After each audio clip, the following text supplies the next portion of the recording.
You just came from the gym, Rosa. Well, John's wife, Laura, says I normally look like I've come Not in normally, just on the podcast. well, that's what I normally dress like, though, John. That's normally. She just.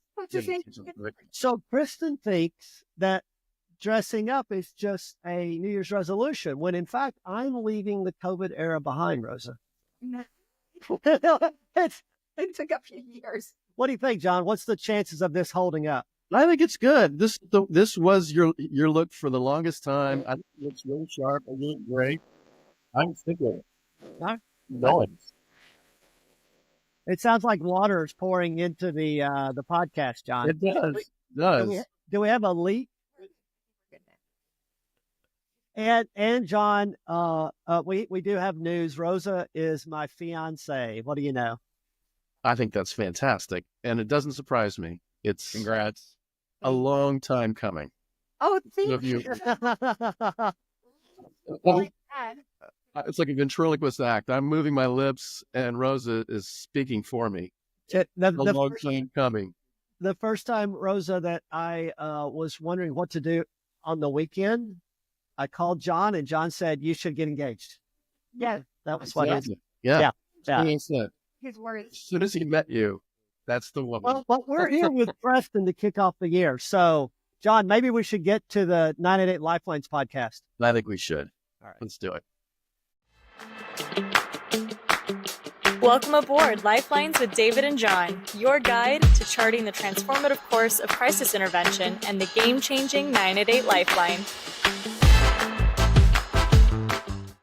Well, welcome back and Happy New Year. 35 episodes of season 1. John, it was a pleasure. Brooklyn, my friend. It was fantastic.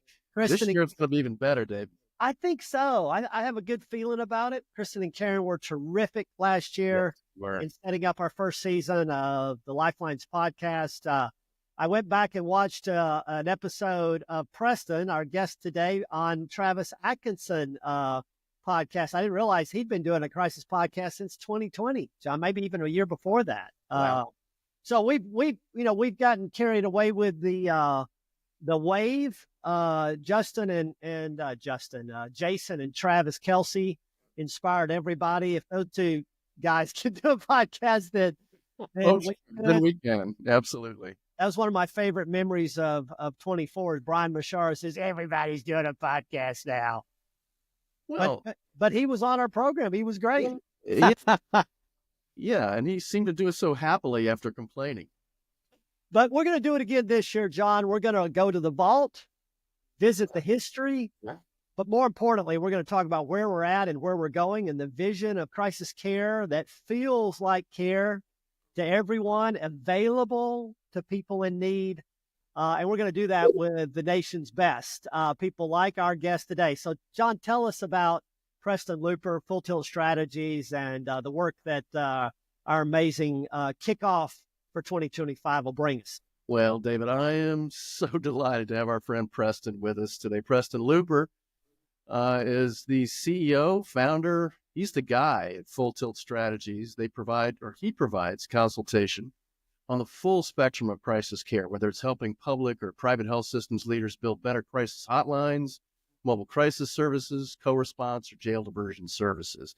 And prior to starting up Full Tilt Strategies in 2020, Preston led crisis-oriented clinical innovations projects at Harris Logic and ADAPT Community Solutions in the Dallas-Fort Worth area for about a dozen years, including overseeing an AAS-accredited call center and mobile crisis services in the metropolitan area, as well as leading nationally recognized jail diversion and care coordination projects for persons with mental illness caught in the correction systems. Preston, you got to correct me if I was wrong about any of that. No, beautiful. Thank you so much. Oh, now you've been a clinician for over 30 years. Is that right? Yeah. I came up as a mental health clinician. Yeah. Grinding away in the public sector. And as you know, if you're in the public sector, you're providing crisis care. Amen to that. And you've been doing an amazing job, both consulting and overseeing clinical care for so long. And we're so glad to have you with us today. Thanks. For a podcast of 2025. Yes. Thanks for letting me kick off 2025. So, Preston, you were crisis when crisis wasn't cool, and it's the hottest thing on the block right now. But before we jump into that, We want to get to know you a little bit, and we're going to start with a segment. Last year we did the Superfan, John. This year's first segment is actually going to launch out with Don't Mess with Texas. She's So, good for us, Preston. Preston, I've got a trivia set of 10 trivia questions. Wow. And I'm going to pose them all to Dr. John Draper. Now, John has a leg up on the normal. I do. Because my partner, Brooklyn, actually grew up in Texas. I did. Yeah. Outside Austin, John? Austin and Houston primarily, but, arguably some people say those aren't really even Texas cities. So, Preston, here's the over-under to start. I'm going to ask 10 trivia questions to John. How many they're just true false. How many is he going to get right? So you pick the over-under on this. No, I think he's going to get 8. And the under he'll get at least 4. Oh, okay. I like it. Now we're going to ask him, Preston, if he's wrong on one of them, you let us know. Okay. Right on. All right, here we go. Number 1, John. Everything's bigger in Texas. It's the unofficial slogan. Number 1, Texas is home to the most valuable sports team on the planet. And that includes F1 and soccer and all that kind of stuff. Yeah, I'm afraid it's the Dallas Cowboys. It is for the 9th year in a row, Preston. I got too excited to give you a chance to. And David's a Dallas Cowboy fan, by the way. There's not much for Dallas to be rooting for, except that we, as of December 31st, somehow are the most valuable sports team in the world at $10.1 billion. Preston, any idea who might be number 2? I would say San Fran, but it's probably not. I can't remember. I think it might be the Golden State Warriors. Oh, really? Oh, okay. After the run of, all right, John, you're 1 for 1. Number 2, there are 3 electric grids in the U.S., and one of them is Texas. Texas. Yeah, 100%. Yeah, and they're still married to that thing. They're the most It's proof of how knuckleheaded state government is in Texas. What is the history of that, Preston? Do you know? I don't know, but there's a gosh darn independent thing where we wouldn't want to collaborate with, different municipalities, certainly other states, because they might mess it up. Gosh darn independent thing. Is the talk of secession still come up from time to time? Every year, every day. All right, John, third question. George Bush once said, some folks look at me and see a certain swagger, but in Texas, we just call that walking. That has got to be true. Of course. That would be true. Yes. 3 for 3. I'm from Tennessee, Preston. It's a long state. Takes 7 to 8 hours to drive from one end to the other. But the longest road in Texas is over twice that long. True or false, John? I'm sorry. How many hours? So it's 7 to 8 hours to drive from Bristol to Memphis, Tennessee. It's 440 miles long. I know it's at least 13 hours. So I'm saying yes to that. What do you think, Preston? I'm thinking maybe so. The one that I know is El Paso's closer to LA than Texarkana. So there you go. That's crazy. It's true. U.S. Route 83 is nearly 900 miles long. Wow. Highest population of cattle in the U.S. is in Texas. True or false, John? False. Preston? False. It's true. There are 12 million cattle, according to the latest survey, nearly as many as Nebraska and Kansas combined. So that means there's a whole lot more bullshit in Texas. Yeah. First swear word of the 25 podcast. It's early, David. Here we go. Don't mess with Texas was originally an anti-littering campaign slogan. Damn right it was. Yes. Yep. Preston? True. Yep. The King Ranch in Texas is larger than a state. Oh, meaning Rhode Island? Yes. Yes. It's larger than Rhode Island at 825,000 acres. All right, John, you've just missed one so far. If Texas were a country, number 8, its economy would rank in the top 10, just ahead of Russia and Canada. True or false? I'm going to say true. Preston? True. Texas economy is 2.5 trillion with a T. Just only behind California. California I knew was in there. Number 9, it's been dubbed the Beyonce Bowl, and her halftime tribute to Cowboy Carter was all things Texas. It had more live viewers than the two NFL games on Christmas. True or false? It had more live viewers than the 2 NFL games on Christmas? Correct. It was on Christmas, wasn't it? The halftime show itself, though. The halftime show was on Christmas Day, wasn't it? Versus the games. What, you mean people tuned out? That doesn't count? That's why they had her for halftime, so people could come watch the game. They said, I'm just watching. The highest number who were in the game at any point versus how many watched that halftime show. Oh, well, more people were watching during that halftime show, including my dog. Yeah, that's true. The halftime show is also now available on Netflix by itself. And it's estimated It was really good. It was really good. Okay, last one, John. And you're flirting with the 8. You get this one right, and you hit you'll actually exceed Preston's upper end.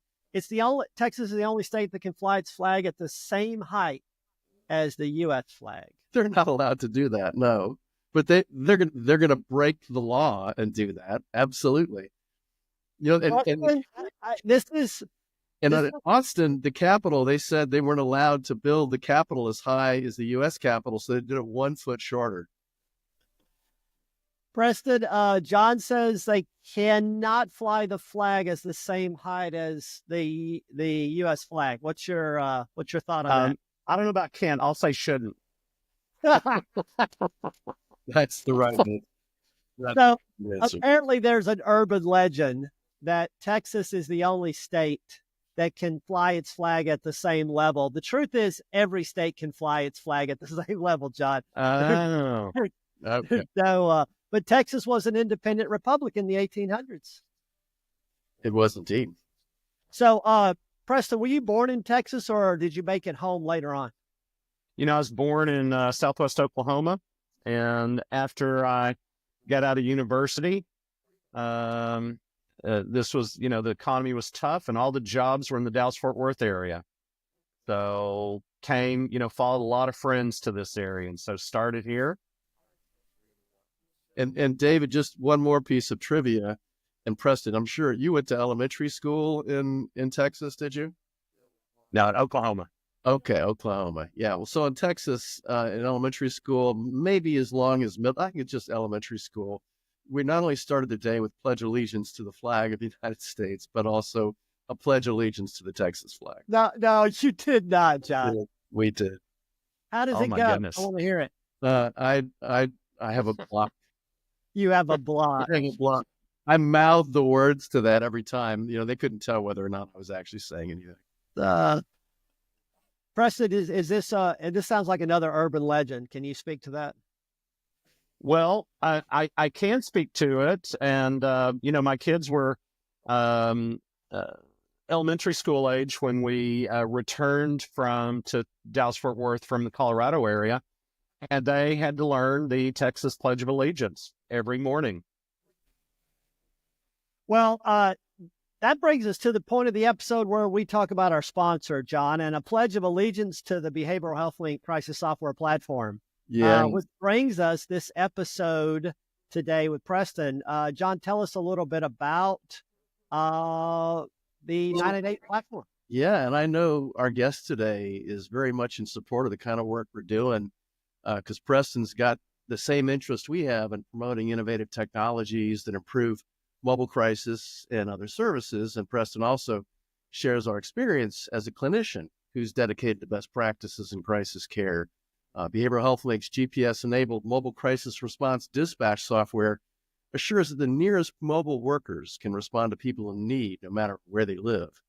The module's features are also for assessment information from the hotline call to be available Also allow the assessment information from the hotline call to be available to the responders, in addition to safety information and alert features to protect workers from going into unsafe situations. Because BHL is the only crisis software developer that operates mobile crisis teams, we know how to develop technologies for teams that help them be more efficient, consistent, and aligned with promising practices. To learn more about our cutting-edge technologies, just check us out at behavioralhealthlink.com. David? Thanks so much, John. Preston, we actually got an outreach from a private equity firm who was interested in this space, and they provided us this spreadsheet that they had done after some 60 customer interviews, and they hit up some of the other products in the field, and their conclusion was that Behavioral Health Link had the market leader in that space. We've been doing it a long time, John, and thrilled to have you on. Better every year, David, really. Well, I appreciate congrats. Very cool. Thank you. John, you've been on the team how long now? It's been a little over 2 years, David. Yeah, and Dr. Chuck joining as CEO and president this past year. My crew. Really excited about the work, the Georgia-based work that Atlanta, and of course, last year, John, my longtime business partner and the founder, Greg Graham, passed away, and now working closely with his widow, Harriet. So looking forward to this year. Yes. But John, that gets us to the sort of, as we go back to the beginning. Well, we should go back to the beginning with you, Preston. I'm curious about your beginnings. I mean, you don't just get beamed into crisis care, most of the time anyway. I wondered how you first made the decision to get into mental health care from whatever you were doing, and then found your way into crisis care and developed your love for it. Good point. I'll try to be quick about it. When I was in university, I took the second human anatomy and physiology course, and there, a lot on the brain and the nervous system. And I geeked out and ended up taking an abnormal psych course just to test the waters and see. And I fell in love and did a change from had a biology, chemistry, was thinking about pre-med, that sort of stuff, and made a switch to psychology, and the science of such was a good fit for how my brain worked. And, my internship post-master's was at the state hospital in Norman, Oklahoma, Central State Hospital. And I was hooked to the hip with a beloved mentor, a psychologist. And we evaluated every person that came on to that unit during a 9-month period. And so it was the essence of crisis care. So way back in the day, all the people brought in on involuntary holds, we evaluated them and made next steps.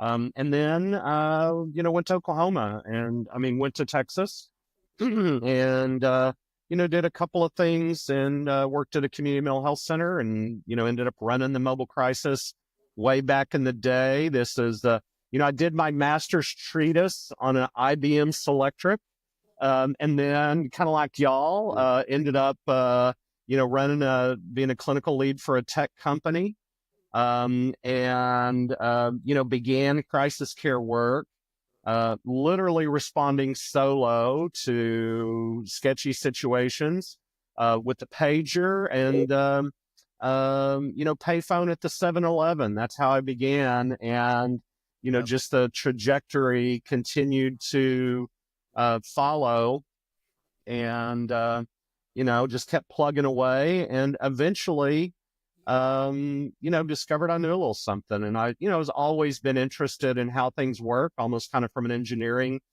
perspective, and, found myself tinkering and trying to figure out how to build things that work in crisis care system, in particular, the interaction with the public sector safety net, 911, law enforcement, fire, EMS, the community mental health system, hospitals, all of that. So, that was my history. And then, we went in 99. went to Central Colorado, and, ran a community mental health center up there as a clinical administrator, continuing to do services, and, did that for a little over a decade, and maxed out before I had enough chops to work virtually, and it wasn't happening. So began looking for a return to an urban area. I've got, country soul, but big city skill sets, if you will. And so had an opportunity in Dallas to build a crisis hotline and the related tech and jail diversion solutions kind of from the ground up. So interestingly, David, very similar to you in terms of, had a tech company, and it is a big deal. Wasn't able to get it across the line, but I think, talent and knowing how things work in a tech company is a superpower for you guys. And I'm, very, very cool to watch y'all do your thing.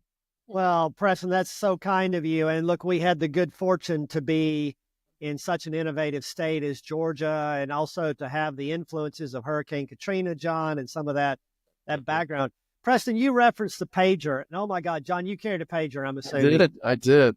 I almost go in a little bit of apoplectic shock, Preston, thinking about that. Did your leg ever vibrate when there was no pager there? That syndrome where because that thing would go off. John, I worked 8 to 5 at the Community Mental Health Center, and then I worked the crisis team. This is in the 90s. And you'd get off and you just pray. Yeah. You could get a call at 6:30. You're trying to have some dinner. You're out for 2.5 hours. You get a call at 10. You get to bed. You lay down for a few minutes. You get a call at 2. And then you're just praying that you get Nope. You get a call at 5. And then you're back at work at 8. Preston, is that trauma ring a bell? David, as you talk about it, it's almost like, what do you call it? Phantom limb pain, where you get a limb cut off and you still feel it. Yeah. I still have a little, every now and then in the shower, I'll have a little shudder from scary driving events. Speaking of 2 a.m. wake up, driving 30 miles from Buena Vista, Colorado to Leadville, Colorado. And there were icy roads 6 months out of the year. And Preston, that is so funny that you mentioned that. How many times did you get pulled over in the middle? I bet I got pulled over at least 6 times driving too fast at 2 a.m. Never once got a ticket. I always said, I'm headed to Redmond Emergency Department. I know I'll be more careful, officer, but I'm going to do a mental health assessment. I didn't try to talk my way out. I just told them what was going on. They always let me go, always said, you need to be careful. Did that happen to you, Preston? Absolutely.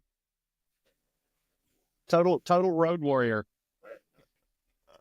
Preston, I worked for the crisis team. This is again in the 90s. And my boss was, he was the regional director for the Community Mental Health Center, but he led the crisis team, the mobile crisis team. And one of his things he was most proud of is he had never left his home for mobile crisis. And I'm like, that's not mobile crisis if you call them on the phone. Right. Well, it's a great point. And, I'll put in a plug for this. As you think about sort of mobile crisis is, how can you create context so that your people can say yes? And it's easy and, have the support and the safety and being forward leaning in terms of providing services. And I think it gets into, now we're in this place as we think about mobile crisis, sort of what's the right scenario for it. And for me, I had an integrated hotline and mobile crisis in Dallas. We just had to, to get it. And, I think we'll get there in terms of sort of clarity. If you think about inclusion, exclusion criteria, I just adopted and got the team to adopt the mindset of, if it rings, we roll. We roll, but you were integrated, Preston. So the fact that you were integrated contributed to your team had already decided according to a set of protocol, and the mobile team worked within that context. Absolutely. And right now, when they're separate, the current state is those are negotiated referrals. Okay, we're going to come back to that. We're going to come back to that. So, John, let's go to our next segment, which we call the good news. And normally it's more timely than this one, but this is such good news, even though, oh my gosh, Preston, it might have occurred in 23 now that I think about it, when you and Matthew Goldman did the survey with SAMHSA of mobile crisis. Mm-hmm. Yep. So, John, I'm going to put the screenshot I took at National Council last year in St. Louis, when I just think there's so much that was great in that presentation, but this one, Preston, is just home run. John, it reminds me of the decades that you and I worked with Richard McKeon, and primarily Matty Gould and people like John Califat and Brian Mashar were leading a research agenda, an outcomes and data agenda around improving crisis services, primarily the call line at that point. And to see Matthew and Preston heading down the same path is pretty cool. John, your reflection on this survey that they did of a nationwide look at mobile. Well, Preston knows this was something I was very much involved with. When I was with Vibrant, David, this was a priority because we wanted it to address the continuum of care. And I knew about Preston and Matt wanting to do this, so we provided the funding for them to do it. So I couldn't wait for these findings to come out. We worked with them on the actual the dissemination of it to the teams as well as the survey itself. And I can't say any of this surprised me, Preston. I don't know. It basically confirmed a lot of suspicions for me. I don't know about you. It did. And let me just say this, John, I'm going to be eternally grateful for you. If it hadn't have been for you, this thing would not have gotten over the finish line. It's, Matt and I, we labored away for a while, but it was very cool to get engaged with you. I knew of you from afar, and, you just, you blew away all my positive preconceived notions, and I'm super grateful for the support and for your involvement. Well, I really appreciate it, Preston. And to me, it was like finding my people. When I met you and Matt, it's like, oh, these are my people. We've been working on doing stuff for helplines. We moved that way across the goal line, and here we are still at the 1 yard line for mobile crisis. So you and Matt, and trying to see what can we do to get us to the goal line for mobile crisis. Yeah, and along with you, not terribly surprised, but I think the essence for me is if you think about sort of implementation science or implementation just processes, doing evidence-based implementation is, we've got this standard, we've got this thing that's objective, and we've got a unique local context, and it's how can we inject something that adheres to a standard but addresses the local intimacies. I think that really is just key in terms of thinking about it. And I think what's happened is mobile crisis teams have really sort of leaned into unique context and necessarily hadn't held on to standards because there haven't been standards that have been published. And, a lot of people have been, making the rules up as they go along. Well, and that's the reason this work is so important. Preston, I was thinking about this as we went through this. We missed you in Amsterdam last summer for the Crisis Now 3 Summit. I know. So one of the things we did was we had a set of trivia questions, and a couple came directly from your work. So we were inspired by your dashboard to ask, how often is fire dispatched by 911 versus some other means? I absolutely would have said that answer was 100%. It's not, but it's very, very high, Preston, is that you get the fire department by calling 911 the vast majority of the time. Whereas your survey found that mobile crisis is dispatched by 988 only about a third of the time. So really just amazing stuff that sets the groundwork for us moving into this next era of you in the Travis podcast, you called mobile crisis the fourth first responder. Yep. I hope it is. I want it to be. So I think the question John and I wanted to ask you about all this is tell us 2 or 3 of what you thought were the biggest findings out of this survey. Well, I think again, not surprising. I think the lack of digital and functional operational connectivity with the rest of the crisis system. If you think about mobile crisis is, there's even a lot of hotlines that don't even have a formal memorandum of understanding with the mobile crisis teams, not to mention sort of digital integration. So I think that notion of it's sort of out there and not integrated. And I think that peeves a lot of people off at times because they're they just want to do if I call, we want you to respond, as opposed to, I've got this whole, almost like a back in the day insurance company, sort of a pre-op interview to get to that really strong. And then the other one was, and, we talked about it and you've responded to this, is, scale matters.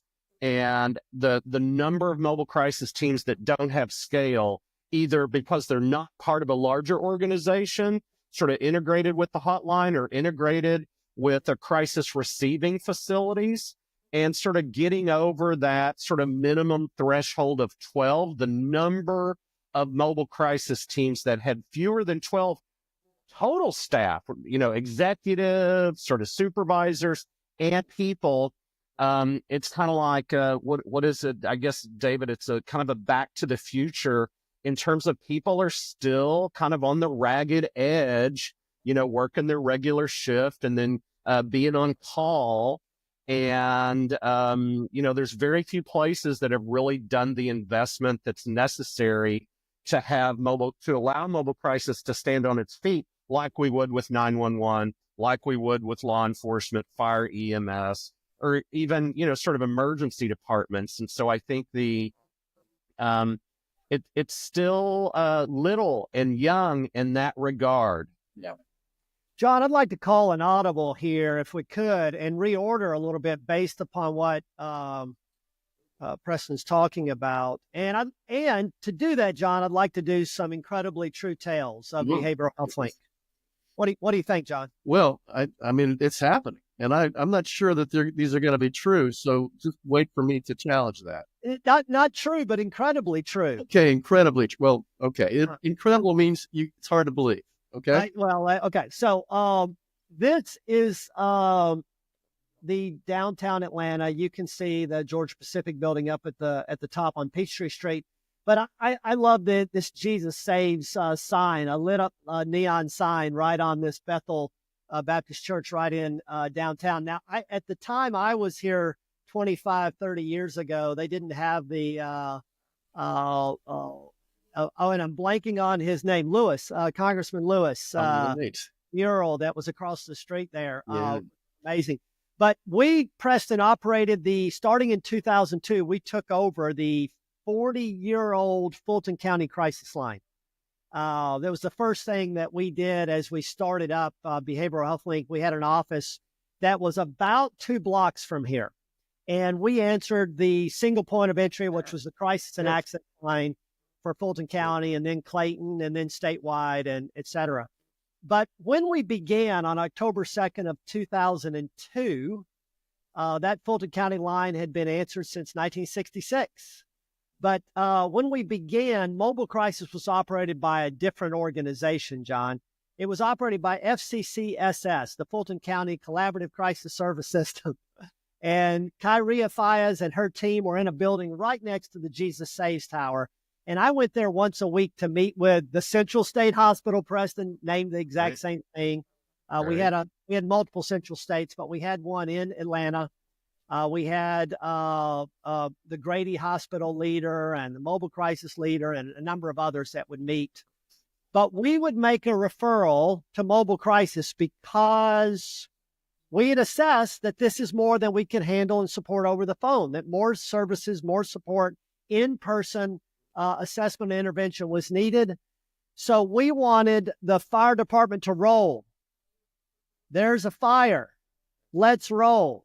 But we faxed the referral to FCCSS. Yeah, It's 2 blocks away, but they're in the building on the other side of this church. We'd fax the referral together, and they would have a staff meeting. And they would assess whether or not they were going to go out and do a mobile crisis engagement. And it typically took about 45 minutes for us to find out whether they would or whether they wouldn't, or whether they'd try to handle it over the phone. And, oh my God, John, this was 22 years ago, and that flew all over me from day one. I'm like, we've assessed that they need the mobile thing. Imagine how the people who phoned in were thinking, what are they going to do? Let them fly. Yeah. Preston, you know that's not a tall tale. You know that happened. Yeah. That's true. That's what unbelievably true.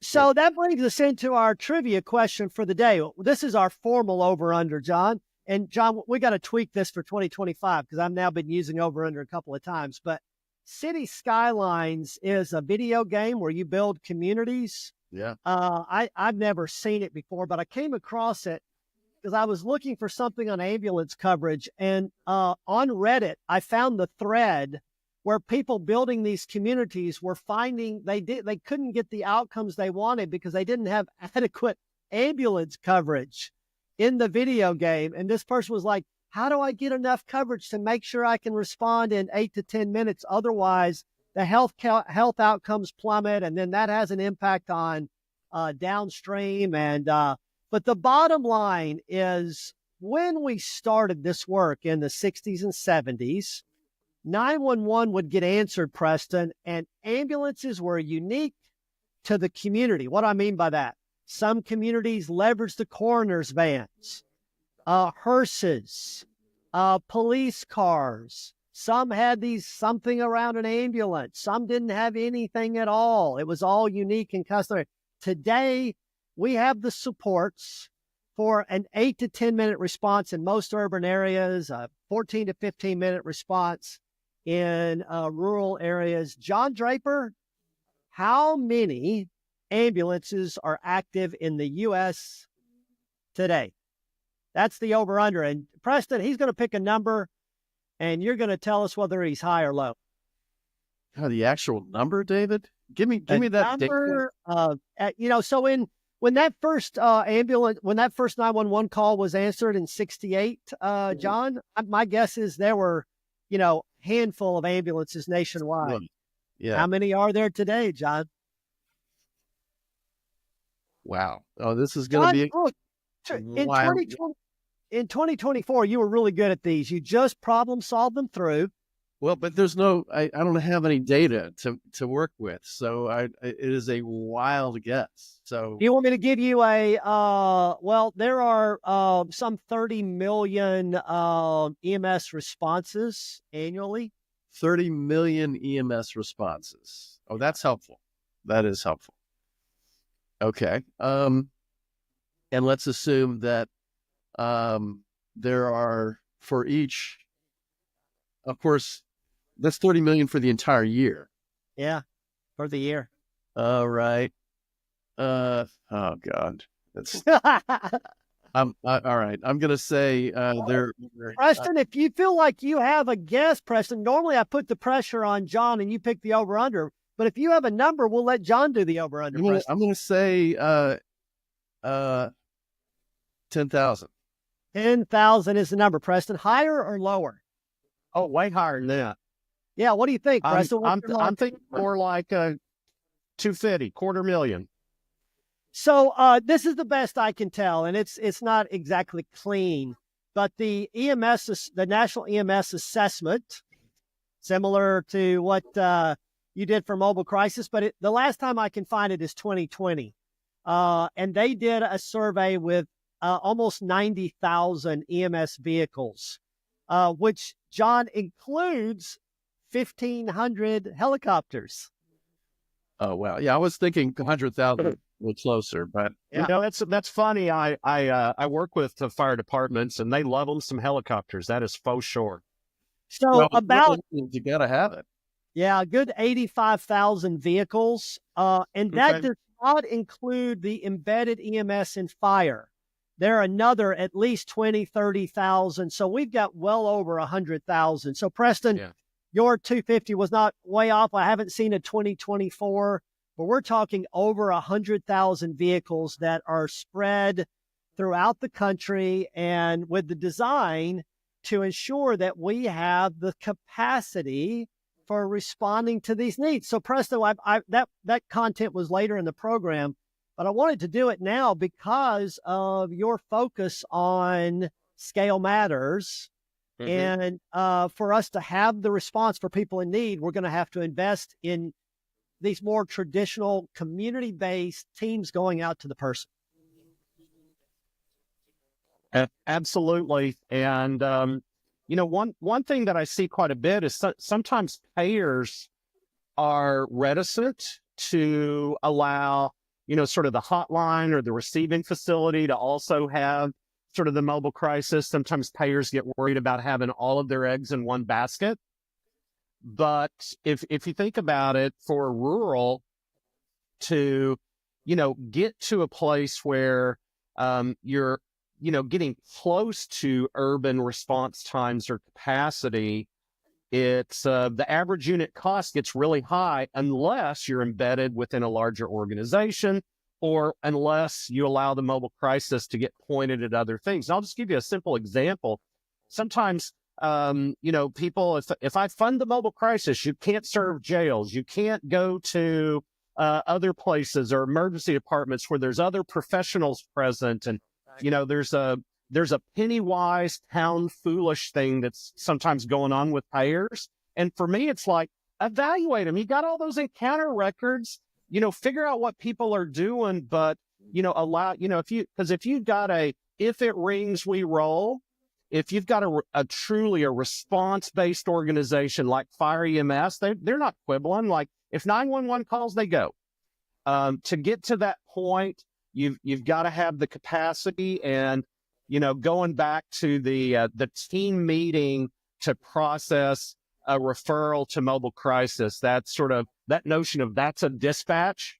The reality is, I think we're closer to that than a true sort of digital dispatch through software like yours or through some sort of CAD system where people just get it and they respond.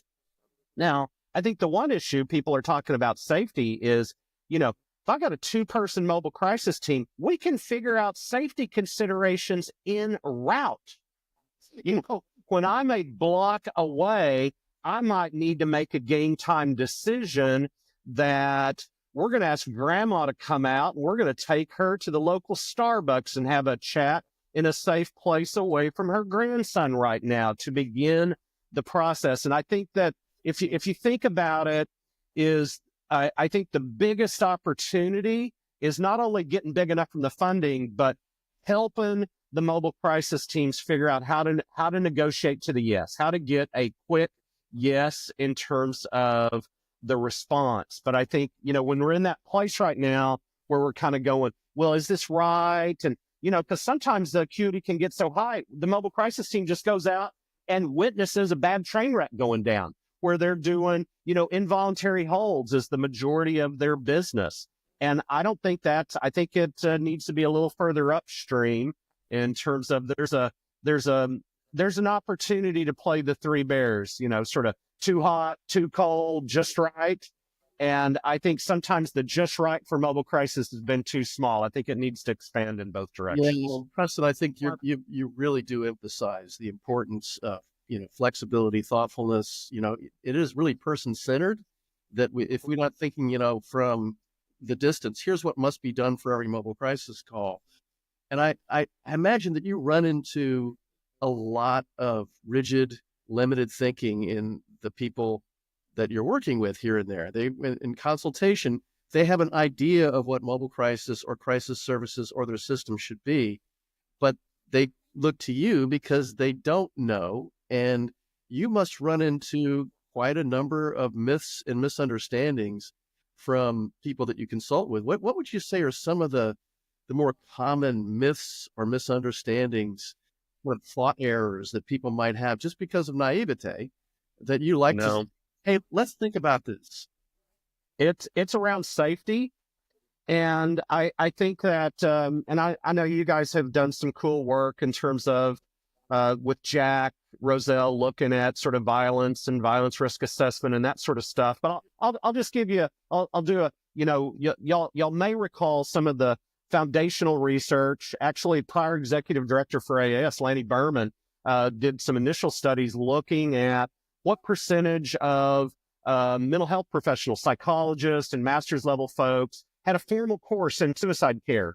3% in 99. That really hadn't changed much. It's worse for violence in the behavioral health disciplines. And so I think people are filling a void because they don't understand the science of violence and they don't understand how to ask good questions. I'll just give you another thing about violence is we don't have anything, and I'm not saying that Columbia is the end all be all, but it's a thing. It's an important thing, right? It's a source of evidence. We don't have something analogous on the violence front. And, many people don't understand, what is agitation? How do you assess agitation? How is it that agitation can be a precursor to violence? You got agitation, pre-violence, and then violence. And how do you go about assessing that?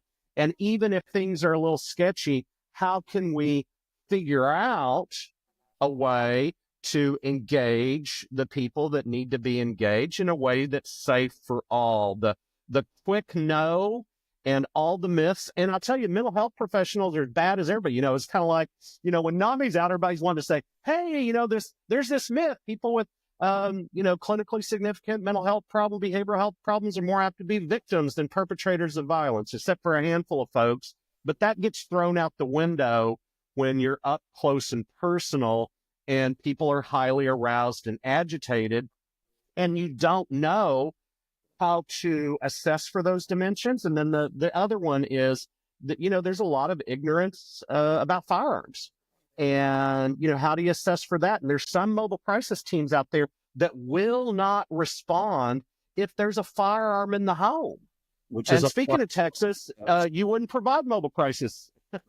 In Texas. I'll pause there. But those are the two, that's the core myth. Big one, Preston. And just to note about, assessment tools are one thing, but I've noticed, I know this about clinical care, clinicians are much less apt to assess for something they don't know what to do with. And if we do a better job of assessing, we sure as hell got to do a better job of teaching people how to deal with circumstances where violence might be occurring. And we can do that. It's a lot of it is very similar to suicide prevention care. Absolutely. So once you get a sense of that, then assessing for it is not going to be so scary. But it's certainly, to your point, is crucial when you get out in the field. Yeah. Preston, and you bumped all up against this in your response to this question, but on Travis's podcast, you referenced the language of imminent risk and a preference for a focus on immediate danger. You want to add anything to that? I think, it just gets to the issue. And it's really been influenced by my work with 911 across the country in terms of sort of thinking about it is like, is the person threatened to do something? Have they already done something? So it creates at least a tangible focus. And my work with sort of 911 workers is, do you think that the person is apt to do something? And, Margie can talk about, there's some real cool recent research coming out, just sort of asking about self-perception and then asking about observations. And, sometimes hotlines and 911 PSAPs, they get kind of jacked up around sort of third parties. But for me, it's kind of like, I served kids for a long time. I'm talking to third parties all the time. If I want to know what's going on with a kid, I'll talk to them, but I'm also going to talk to the parent or the parent equivalent. And if you think about sort of hotline or mobile crisis work, we can discern a lot from another person. And, and kind of, how do you figure out is someone telling you the gospel? And if so, how can you ask a third party about suicide risk considerations, about violence risk considerations, because they know. And so I think that there's a lot that sort of needs to be turned on its head. And I think the other one is, how can we foster the use of imagination and creativity in terms of evaluating these things, as opposed to the rigid is like, well, third party, I don't know, if I can't talk to them, I can't figure it out. It's kind of like, hey, they're agitated. They, back in the day, there was a DV event, blah, blah, blah. We can't respond. Do whatever we can do. What can we do? Not what we can't do is the first question. Yes. Yeah. Yes, Love absolutely. Love it. Preston, one other topic that came up, we were talking about scale earlier. You referenced the SAMHSA investment in CCBHC and some of the challenges and opportunities there. You want to talk a little bit about your perspective on, again, it comes to how do we invest in these services so that they can do what they're designed to do and do them at the level that they're needed based upon the, call it network sufficiency, or the metrics we're looking for in terms of responsiveness. It is. And, I don't necessarily want to throw shade, and I certainly get it. And I've, worked with SAMHSA and worked with CCBHCs and worked with a lot of them around this. And, I'll just use this as an example. It's pretty clear to me that when on the CCBHC grants on the expansion, and it's particular for mobile crisis, I don't think SAMHSA really liked budgets coming in sort of exceeding that $1 million level, which means that nobody had a big enough response. So when I look at it, you got a sort of a director and maybe 6 people, kind of a ragtag crew on those CCBHCs. Well, you know what they're doing?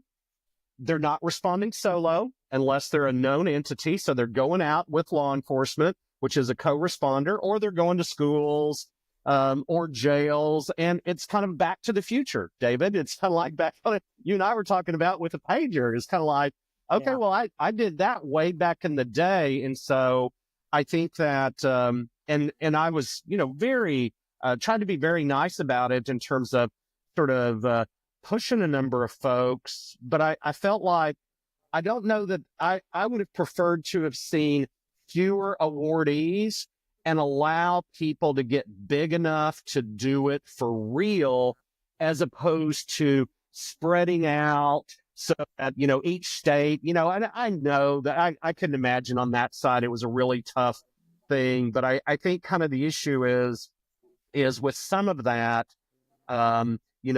if you're not going to respond solo, then you got to figure out, you got to be able to do some 5th grade math. And it's not just sort of the people. You got to have a director level person. You got to have supervisors. You got to have, clinical staff and peers and other paraprofessionals. You got to have some quality capacity. And if you're not part of a larger organization, boy, that starts bumping up against 20 FTEs really very quick. And that gets expensive, and then people get the yips about it. And so, it's I'm staying in there, trying to be focused and not humiliate people. But by the same token, it's scale matters, and if you want people to do it, you gotta be flexible on some of the rules, and you gotta pay those people. Otherwise, you're back to Jesus Saves and the referrals to the, let's do 45 minutes to take a look at. Oh my God, I'm never going to forget the Jesus Saves and the round table processing the mobile crisis referral.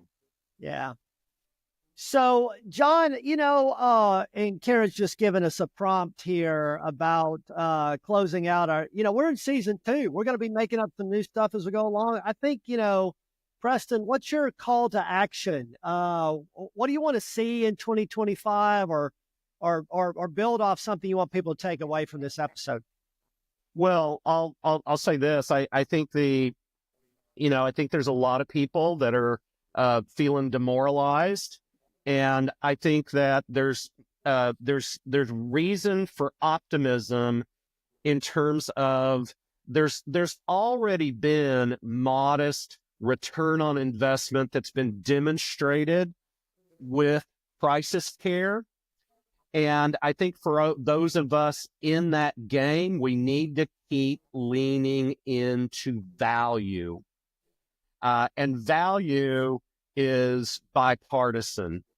And there's value to the public sector safety net. There's value to 911. There's value to law enforcement. There's value to fire EMS. There's value to emergency departments and jails. And I think that, if you got your pitch right, it's an easy sell across all levels of politicians. Lean into value, Dr. John Draper. Look, lean into experience, lean into pragmatism. I love everything we heard from you today, Preston, your long-term leadership in this space, your focus on the practical, your focus on a vision, and the mechanics of how business works and making this successful.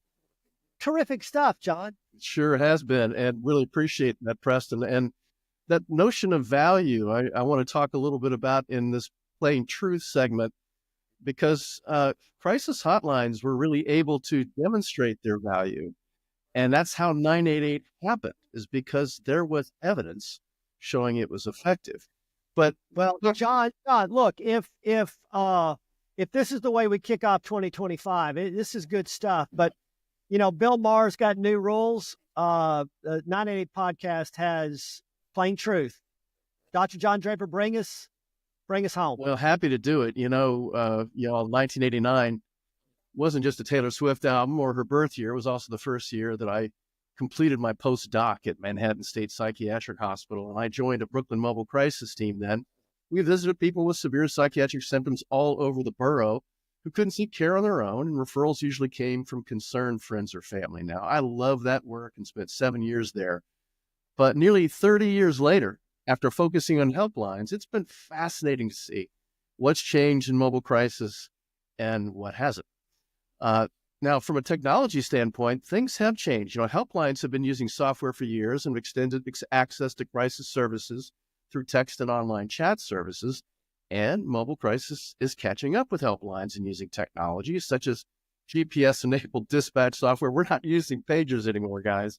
Mobile apps for in-field assessments, and telehealth for medical consultations or evaluations in safe settings like jails or schools. Now, there's been another shift. In my day, teams weren't often required to operate 24/7, unlike crisis helplines. Many mobile teams now do operate 24/7 with response time targets, often 60 minutes, mirroring a speed-to-answer mandate for crisis lines. But that's not to say that they don't have challenges staffing 24/7. You heard Preston talk about this. That scale, they can say they're doing this, but they just don't have the staff to really do it in a consistent, capable way. But peer support, now that wasn't common in the 90s. Now we did have this in New York City, started in 1994, we were required to do it, but the roles of peers weren't well defined. And today, only about 30 to 40% of teams have peer specialists. And this is all from Preston's survey, by the way, and we're still figuring out the best approach for applying the unique skills of peers in mobile crisis services. So what else hasn't changed?